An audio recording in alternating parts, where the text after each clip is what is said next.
It was shaped like a fortress but roared like a beast.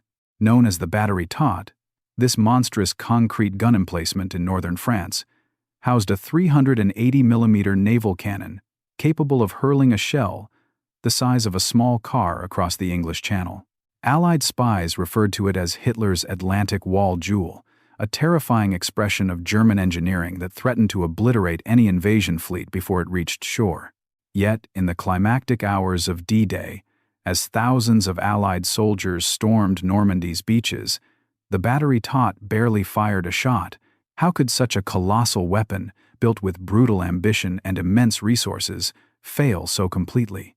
The answer lies in the minds of the men who built it, and the fatal miscalculations they made. In the early months of 1942, Nazi Germany faced a chilling possibility: an Allied invasion launched from Britain straight onto European soil. The Wehrmacht was stretched thin on the Eastern Front, battling the Soviet push, and the western coast of France had become a glaring vulnerability.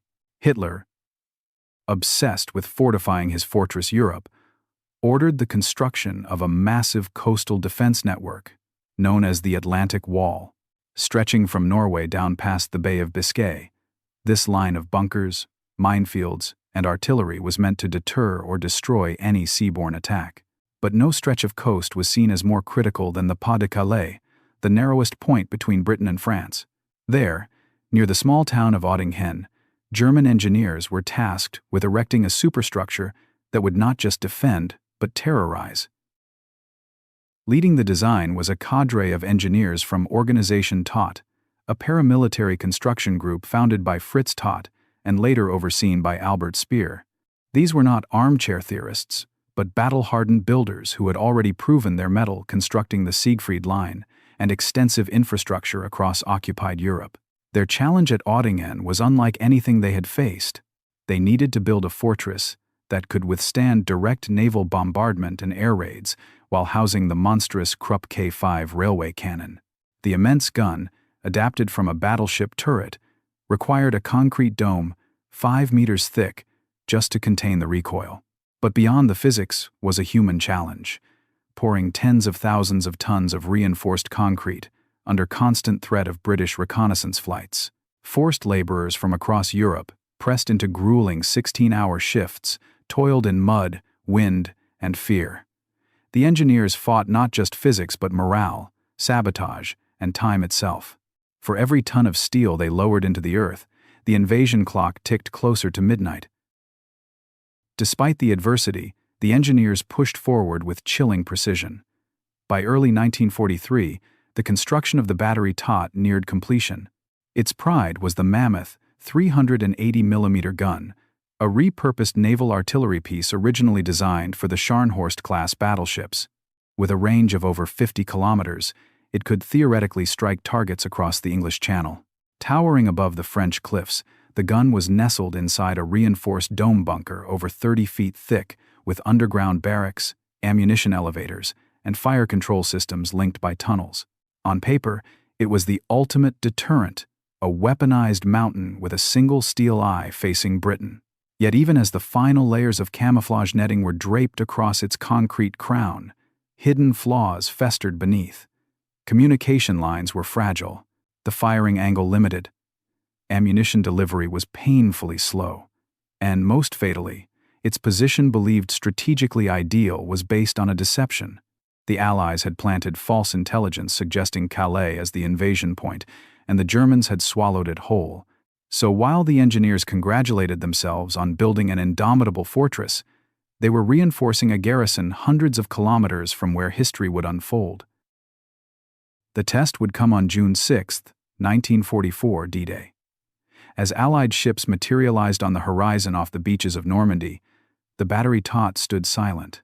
The invasion had landed far from its crosshairs, a strategic masterstroke engineered by Operation Fortitude, which misled the Germans into expecting an assault at Pas de Calais. By the time the real attack was identified, it was too late. The gun crew scrambled to respond, managing only a few distant shots, which fell short or wide. British naval fire and repeated bombing raids neutralized the gun's targeting capabilities, and its slow reload mechanics made sustained firepower impossible. It was a fortress built for a battle that never came. Inside the reinforced dome, men waited for orders that no longer mattered, watching from narrow slits as the tide of war rolled past them. In the end, the Batterie Todt was not destroyed by enemy fire but by irrelevance, made obsolete, not by weakness, but by a better plan. The concrete giant, once feared as a monster of German might, became a barely remembered monument to strategic miscalculation and the limits of brute force against cunning and adaptability.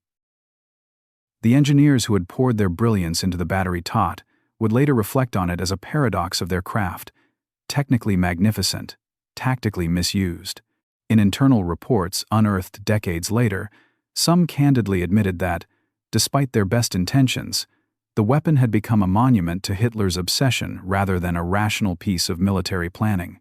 Military historians today view the Batterie Todt not simply as a case of technological overreach, but as emblematic of the Third Reich's warped priorities where psychological intimidation often outweighed strategic logic.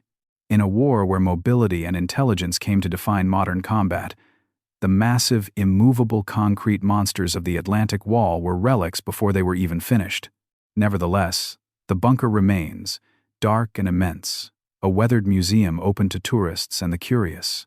As lichen spreads across its cracked shoulders and rust settles in its gun well, it silently tells the story of a war fought not just on the fields of Normandy, but in the boardrooms of deception and the minds of those who mistakenly believed size alone could win a war. War isn't just fought with bullets, it's fought with ideas, and this one almost changed everything. But beyond the rusted remains and technical assessments lies something more intimate, an echo of human ambition harnessed to the machinery of war. The German engineers who raised the Batterie Todt were not merely instruments of tyranny, but complex figures trapped by ideology, duty, and the sheer momentum of conflict. Some believed they were building an impenetrable wall to defend their homeland. Others sought prestige or survival in an unforgiving regime. Their calculations were precise, yet their vision was tragically narrow. They built for an enemy who had already outmaneuvered them, planned for a battle that would never arrive, and created a marvel destined to become a museum piece. In the end, the concrete didn't crack under fire, but under the weight of its own futility. Their legacy, now buried under moss and memory, reminds us that even the fiercest weapons can become monuments not to strength, but to the consequences of misguided genius. What remains staggering is not just the scale of concrete or the caliber of artillery, but the sheer conviction behind it. In bunkers like Batterie Todt, the Third Reich invested not only millions of Reichsmarks but also a profound belief that fortresses could freeze history, that walls could hold back oceans of change. It is in this belief that the failure is most complete. The Atlantic Wall did not fail for lack of engineering, but because it embodied a worldview stuck in the First World War, blind to the tempo of modern mechanized warfare. It mistook mass for agility, shock for strategy. This disconnect between technological prowess and operational wisdom continues to echo through military innovation today. From Cold War missile silos to the digital battlefields of the future, the lesson of Batterie Todt endures. That weapons, no matter how large or loud, must serve a purpose beyond spectacle. As long as we design instruments of war without understanding the wars they are meant to serve, we risk building monuments to our own confusion. War isn't just fought with bullets, it's fought with ideas, and this one almost changed everything. And so, when we examine the legacy of the Batterie Todt, we uncover not only a failed weapon but also a philosophical junction in the history of warfare. It represents that decisive moment when engineering brilliance collides with outdated doctrine and where blind faith in brute force is outpaced by human adaptability. The true story of this concrete monster is not about whether it could have stopped D-Day, but about how it tried to stop the future with the tools of the past. Its remains rest today in silence, but the questions it poses are still loud. How should a nation decide what to build in war? Whose vision should guide the blueprints? The engineers, the strategists, or the politicians? And above all, when does ambition serve defense, and when does it serve delusion? These bunkers, carved from the earth with genius and fear, remind us that every weapon is also a mirror. War isn't just fought with bullets, it's fought with ideas. And this one almost changed everything. Beneath the layers of concrete and corrosion, the Batterie Todt still whispers of a different kind of battle, a war between imagination and fear, between progress and paralysis. As historians and engineers sift through its blueprints and archives, they confront not only the mechanics of its failure, but the morality of its creation. It is a study in extremes. Extreme belief, extreme labor, extreme faith in static defense, at a time when warfare was becoming fluid and dynamic. Those who conceived it wielded pencils like weapons, drafting their way into history with lines that etched pride and tragedy in equal measure. In the end, the monster they built stood not to halt armies, but to remind future generations of the futility of reacting to yesterday's war. Its immensity commands awe, but its silence commands thought. The concrete may crumble, but the lessons buried within it are impervious to time lessons about how nations choose to defend themselves, and what happens when innovation is shackled not to insight, but to fear. Architecturally, the Batterie Todt was a masterpiece of military brutalism. Its pillbox aesthetic rose not from stylistic preference, but from a calculated balance of engineering and psychology. Designed to intimidate as much as to withstand attack, its surfaces were sharply angled to deflect blasts, and its internal corridors echoed with the chilling efficiency of a machine built for a single function: annihilation. Yet even this exemplification of utilitarian design bore the fingerprints of individual minds. Engineers left subtle marks in concrete pores, inscriptions in hidden corners, and initials etched into steel girders. These small human elements, often overlooked, reveal the paradox at the heart of war construction, where anonymous laborers and famed engineers collaborated, willingly or not, in crafting an object of destruction that would ultimately harm no one yet symbolize much. And in that silent union of vision and futility, the Batterie Todt stands not just as a failed fortress, but as a forgotten cathedral to human complexity in wartime. Today, as visitors descend into the shadowed halls of Batterie Todt's museum, they do more than walk through a bunker. They walk through the contradictions of 20th century warfare. Children wander past rusted shell cradles, veterans stand silently before command maps, and scholars trace fingers along the smooth, cold walls that once shuddered with artillery anticipation. It is not only a space of memory, but of interpretation. Some see it as a cautionary tale against over-engineering defenses that respond to fear rather than foresight. Others perceive a quiet reverence for the craftsmanship lost to an age where war was still measured in concrete and caliber. Yet all, in their own way, confront the uncomfortable truth that the most colossal machines of war are often undone, not by superior might, but by greater imagination. And as the sea breeze sweeps across the battered cliffs where the gun once aimed in vain, it carries with it the final echo. War isn't just fought with bullets. It's fought with ideas, and this one almost changed everything. If the Batterie Todt teaches us anything, it is that warfare is rarely about absolutes.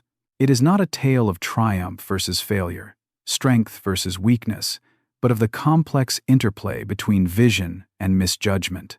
The men who conceived it were neither heroes nor villains in the traditional sense, but actors in a grand, tragic performance shaped by ideology, urgency, and the illusions of permanence.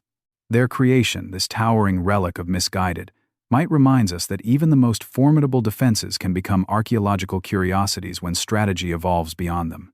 In an age defined by drones and digital borders, the massive cannon pointed forever in the wrong direction becomes a powerful metaphor. For future engineers and thinkers, the legacy of the Batterie Todt is clear. Design not only for strength, but for adaptability. Build not only for defense, but with the wisdom to know when the battle will be elsewhere. War isn't just fought with bullets, it's fought with ideas. And this one almost changed everything. So when we stand before the crumbling concrete behemoth today, we are not just witnessing the residue of failed tactics or misallocated resources. We are encountering a crossroads in the ethics and engineering of warfare. The Batterie Todt is more than a failed weapon. It is a question reified in stone. How does a society channel its scientific brilliance? Does it funnel genius into walls that imagine the world standing still, or into systems that anticipate its inevitable motion? Its ghost offers no answers, only silence. But in that silence lies the call to every engineer, strategist, and student of history to remember that true defense lies not in the thickness of a wall, but in the clarity of vision that sees the ever-shifting battle space ahead. War isn't just fought with bullets, it's fought with ideas. And this one almost changed everything. The shadow of Batterie Todt stretches far beyond its physical boundaries, casting its influence into the realm of future conflicts and the minds of those who study them.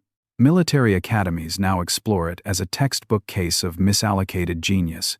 What happens when engineering becomes an end instead of a means?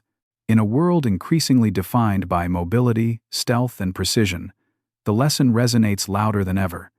Static defense cannot hold back dynamic offense. As the nature of war evolves with algorithms and satellites replacing railguns and concrete, the story of this fortress remains indelible. It reminds us that the genius of an engineer matters only when it is in harmony with the foresight of a strategist. The relevance of the Batterie Todt is not locked in the past, but projected into every blueprint yet to be drawn. And so, as we leave behind its battered corridors and rusted rails, one truth endures above all. War isn't just fought with bullets, it's fought with ideas. And this one almost changed everything. Even in its obsolescence, the Batterie Todt has become a prism through which we can study the convergence of dream and delusion in wartime innovation. The concrete shell and the rusted gun mount are no longer tools of defense, but artifacts of human contradiction. Visitors lean into their silence, hear echoes not of cannon fire, but of unanswered questions. What if it had fired in time? What if intelligence had failed, and the Allies had come ashore at Calais? These speculations haunt the hallways more than any ghost ever could. And while answers may forever elude us, the importance lies in the asking, because, at its core, the fortress was not just meant to repel enemies, it was built to affirm a vision of dominance through engineering, of control through fear, of permanence in a world that resists it. And today, as states once again debate walls, deterrence, and the nature of preparedness, the Batterie Todt stands not victorious, not defeated, but relevant. War isn't just fought with bullets, it's fought with ideas, and this one almost changed everything. In the end, the story of the Batterie Todt is not confined to the cliffs of Ottingen or the blueprints smudged with mud and ambition. It is woven into the DNA of every defensive failure and every misjudged gambit that followed. It challenges us to discern when strength becomes a substitute for strategy, and when architecture starts echoing fear more than foresight.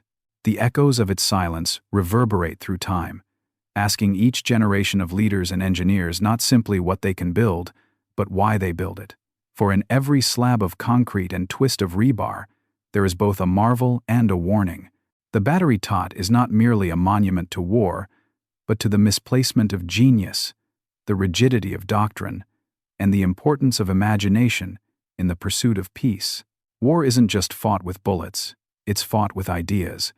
And this one almost changed everything. Perhaps the final irony of the Batterie Todt is that it never fulfilled its intended purpose, yet it continues to educate, inspire, and caution. As students walk through its moss-covered halls and scholars pore over its archival plans, they engage in a dialogue not with a ruin, but with a lesson carved in stone. The very failure that rendered it useless in combat endows it with enduring value in understanding the human condition in times of crisis. The engineers who built it are gone, their calculations faded, their reasons often unknowable, but their creation persists silent yet eloquent. It urges future generations to think critically, to question assumptions, and to remember that ingenuity untethered from adaptability can solidify into folly. In its mass and shadow, the Batterie Todt reminds us that war, for all its noise, also leaves behind quiet places like this monuments, where ideas whisper louder than guns ever fired. War isn't just fought with bullets, it's fought with ideas. And this one almost changed everything. Even now, nearly a century later, the Batterie Todt remains a paradox encased in stone. It awakens with every new military buildup, every war game that hinges on deterrence rather than agility. As global powers once again dig into entrenched positions, whether on land, in cyberspace, or in orbit, the ghost of Todt looms as a reminder that the tools of yesterday are not always suited for the battles of tomorrow. Its failure is not merely technical or strategic, but philosophical. A failure to imagine the unexpected, to accept that every wall casts a shadow that can hide its own obsolescence. And in this quiet ruin overlooking the channel, we are invited to look not just backward in time, but inward to examine how fear, pride, and misplaced certainty can calcify into concrete. For in the end, the Batterie Todt never needed to fire to leave its mark. It is not its shells, but its silence that endures as its final formidable warning.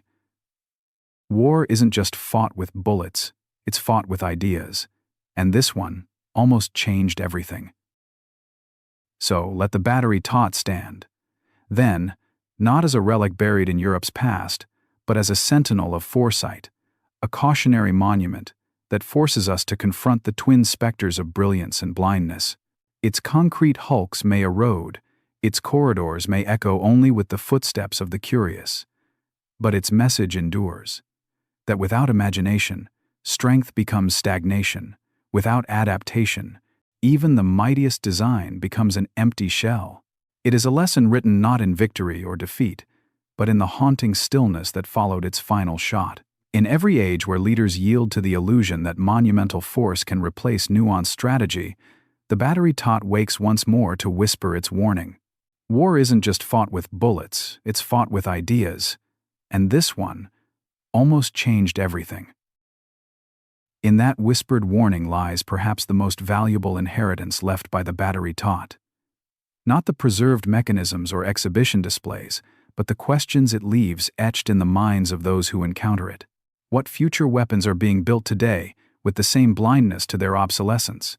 Where is strategy giving way to spectacle, and where is boldness being mistaken for foresight? These are not idle reflections for historians alone, but imperatives for all who plan, lead, and build in the shadow of coming storms. As technology surges forward and threats take new forms, the legacy of Todt becomes a compass pointing not to firepower, but to clarity, an enduring call to pair innovation with insight and ambition with humility. For the greatest monuments of defense are not those that merely endure, but those that remind humanity what not to repeat. War isn't just fought with bullets, it's fought with ideas, and this one almost changed everything. And so, in the twilight that hangs perpetually over the ruins of Batterie Todt, we find not just concrete remnants, but intellectual sediment, evidence of a moment when human brilliance was funneled into a structure meant to outlast doubt, but not change. Its towering guns now muzzle the silence of hindsight. Its reinforced walls hold back nothing but salt air and memory. Yet in its very stillness, it demands action. To question the doctrines we build upon today, to resist the gravitational pull of repeating old mistakes under new banners. The fortress may never have fired a decisive shot, but it continues to reverberate through academies, defense ministries, and the minds of every generation that dares think warfare can be frozen in time. If the Batterie Todt failed to stop an invasion, it may still help defend against ignorance. That is its paradox, its twisted legacy, and ultimately, its relevance. War isn't just fought with bullets, it's fought with ideas. And this one almost changed everything. And perhaps that is the final purpose of the Batterie Todt, to provoke reflection in place of fire, and to stand not as a monument to power, but as a meditation on its misapplication. As the tide forever breaks against its crumbling base, we are reminded that even the most durable designs can become obsolete in a moment of strategic clarity. It compels us to think not only of what weapons accomplish, but what they symbolize when they fail. For all its mass and menace, the Batterie Todt could not halt a single boat, yet it still stands as a sentinel against short-sightedness. It cautions us, in the quietest way, that the future belongs not to the loudest weapons, but the sharpest minds. War isn't just fought with bullets, it's fought with ideas. And this one almost changed everything. And in the dusk-colored twilight of history, where memory merges with myth, the Batterie Todt stands impassive, its lessons intact despite the erosion of time. It is a silent witness, not only to a war that passed it by, but to a form of thinking that sought security in permanence, in concrete, in the visible projections of might. Its great cannons are rusted, its corridors emptied, yet the questions it raises remain loaded. Can fear ever be out-engineered? Can ambition, unchecked by adaptive understanding, ever result in true preparedness? These are not academic questions, but urgent ones, echoing through every policy chamber and command center that dares to mistake form for function. As students file out of its echoing halls and the wind scours its cracked dome, one truth remains etched deeper than any shelling ever could. War isn't just fought with bullets, it's fought with ideas. And this one almost changed everything. There is, in the end, something almost poetic about the fate of Batterie Todt, a weapon of such astounding scale, born from fear and forged by extraordinary minds, rendered inert not by sabotage or shellfire, but by the simple failure to see the battlefield clearly. It encapsulates not just the anxieties of its era, but the eternal truth that power without clarity is little more than theatrics in stone. As it decays beneath layers of coastal fog and time, its voice becomes louder in its silence, urging us to recognize the fragility of even our grandest convictions. If war is the test of innovation under pressure, then Batterie Todt was a failed prototype of certainty itself, proof that no thickness of concrete can shield us from the consequences of inflexible thought. There it stands still, defiantly mute, demanding we ask better questions than it was built to answer. War isn't just fought with bullets, it's fought with ideas. And this one almost changed everything. So, let the final word not be written in concrete, but carved into the conscience of those who design the weapons of tomorrow. The Batterie Todt, in all its brutal beauty, offers not just a lesson in engineering or warfare, but in imagination itself, what it achieves when paired with wisdom, and what it costs when blinded by fear. Its failure was not in its form, but in its failure to anticipate the future, and in that, it grants us its greatest gift, perspective. For the most powerful fortresses are not those that stand against enemies, but those that hold within them the courage to rethink, to adapt, and to change course before history repeats itself. As wind and ocean continue their patient siege against the cliffs of Ottingen, they carry this last message subtle, enduring, and vital. War isn't just fought with bullets, it's fought with ideas, and this one almost changed everything. So we leave the Batterie Todt, wind brushing past corroded iron and ancient stone, not just with an image of a fortress, but with a burden of understanding. It is a burden shouldered not by soldiers alone, but by every generation that chooses between fortification and flexibility, between spectacle and substance. The failure of this concrete titan teaches us that defense is not the art of building the largest guns, but the wisdom to see where and when, not just how to deploy them. Its crumbling walls no longer guard a coastline, but something more precious, a hard-won truth that strategy must evolve with time, and that true strength lies in foresight, not firepower. When brilliance serves fear instead of insight, we build monuments to our own arrested imagination. And in that, the Batterie Todt remains one of history's most eloquent failures. War isn't just fought with bullets, it's fought with ideas. And this one almost changed everything. In the echoes left behind by the Batterie Todt, there is more than history, there is a challenge. A challenge to examine our own age of hypertechnology and global anxiety through the same critical lens. As nations race to develop hypersonic missiles, autonomous drones, and space-based defenses, the caution of this concrete colossus still applies. The fundamental questions endure. Are we innovating with vision, or reacting out of fear? Are our defenses reflections of insight, or simply scaled-up echoes of past misjudgments? Long after its usefulness expired, The Batterie Todt remains a concrete mirror, reflecting not just the failures of a fallen regime, but the vulnerabilities of every society that builds without asking what future its walls are really meant to face. And perhaps, in that mirror, we see the greatest truth of all. War isn't just fought with bullets. It's fought with ideas. And this one almost changed everything. And as the sea laps endlessly at the foot of the Batterie Todt, it becomes clear that its echoes will outlast even its ruin. The silence that now fills its chambers is heavy not with defeat, but with invitation to consider how we shape our world in times of peril. Let it remind us that the greatest defenses are those of the mind, not just of stone. Let it compel us to ask whether our most sophisticated technologies of today carry with them the same tragic blind spots as did this concrete leviathan of yesterday. For in the annals of warfare, few weapons failed so quietly, yet taught so loudly. The Batterie Todt, mute and immovable, has become an enduring conversation between past and future, warning us that no blueprint is immune to irrelevance, and no invention immune to introspection. War isn't just fought with bullets, it's fought with ideas. And this one almost changed everything. And so, centuries from now, when only fragmented ruins remain and the sea has weathered every edge of its fortification, the legend of the Batterie Todt will still serve not as a testament to what was built, but to what was misunderstood. Its legacy will not rest in its blueprints, but in the minds it has stirred engineers who now design for flexibility, leaders who prioritize strategy over spectacle, and citizens who question the shape of security in a changing world. For even as its foundations erode, the ideas it provokes grow firmer.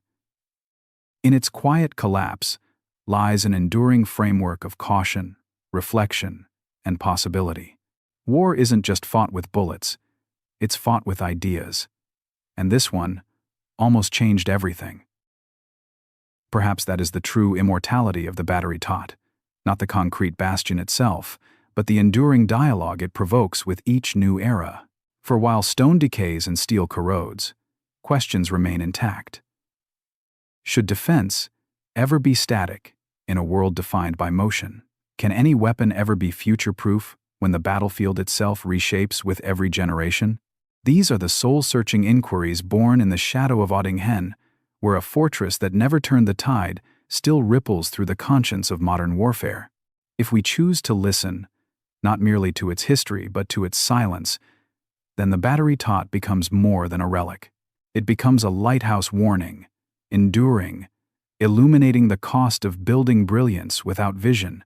War isn't just fought with bullets, it's fought with ideas, and this one almost changed everything. And in that lighthouse, blinking quietly from the past, we see the path forward more clearly. The Batterie Todt, once constructed to freeze a moment in time, instead has become timeless, its unintended wisdom etched deeper than its failing concrete. It stands not as an answer, but as a question posed across generations. How do we prepare not only for the next war, but for the next idea?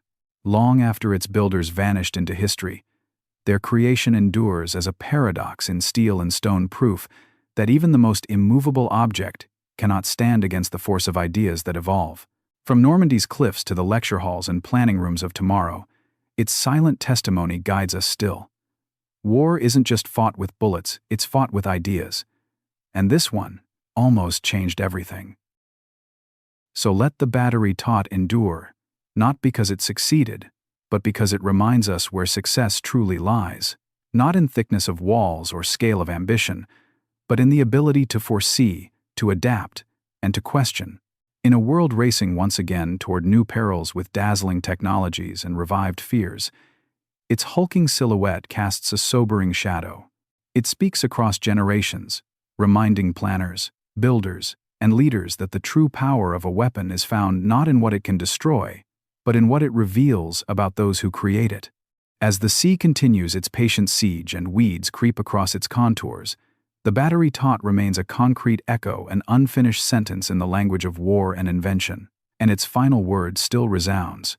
War isn't just fought with bullets, it's fought with ideas, and this one almost changed everything. And so we close the dossier on the Batterie Todt, not with triumph, nor with bitterness, but with reverence for its cautionary clarity. In the echo of its silence lies an uneasy relevance for the modern world, where the pace of change has only quickened and the stakes have grown global. This monstrous relic, birthed from a desire to dominate through immovability, has become the accidental prophet of a future it could never have imagined. A future where ideas, not emplacements, determine survival. Let it linger not only in photos and plaques, but in the frameworks of strategy and conscience. Let the world remember that even the grandest defense can be rendered obsolete by a lie or by truth left unrecognized. War isn't just fought with bullets. It's fought with ideas, and this one almost changed everything. As the final grains of relevance settle across the weathered remains of Batterie Todt, we are left with a monument that speaks louder in failure than it ever could in fire. It is a symbol not of collapse, but of continuity, a grim tutor whispering through its cracks and echoes that war's true terrain is not the beach or the bunker, but the human mind. Generals will always study its specs, engineers its materials, but its deeper legacy resides in the vigilance it demands from every age, a vigilance against building too much for what has been, and too little for what could be. In its silence resides the thunder of future choices. And so, as history continues its relentless advance and new walls rise in new forms, may those who build them pause, listen, and remember, war isn't just fought with bullets, it's fought with ideas, and this one almost changed everything. Let the Batterie Todt remain, then, not only as a monument of concrete and iron, but as a profound meditation on the intersection of fear and innovation. Few structures in human history so clearly encapsulate the tension between intention and consequence, between technical prowess and strategic failure. Its hulking silence is an eternal classroom, a touchstone for those who walk the razor's edge between security and paranoia. As we march deeper into an era of asymmetric threats and unpredictable fronts, its story insists on being retold not to glorify the past, but to sharpen our foresight. For in each generation that dares to mistake mass for might or permanence for preparedness, the spirit of Todt stirs again. And if we are wise, we will hear its lesson, etched deeply in stone and shadow. War isn't just fought with bullets, it's fought with ideas. And this one almost changed everything.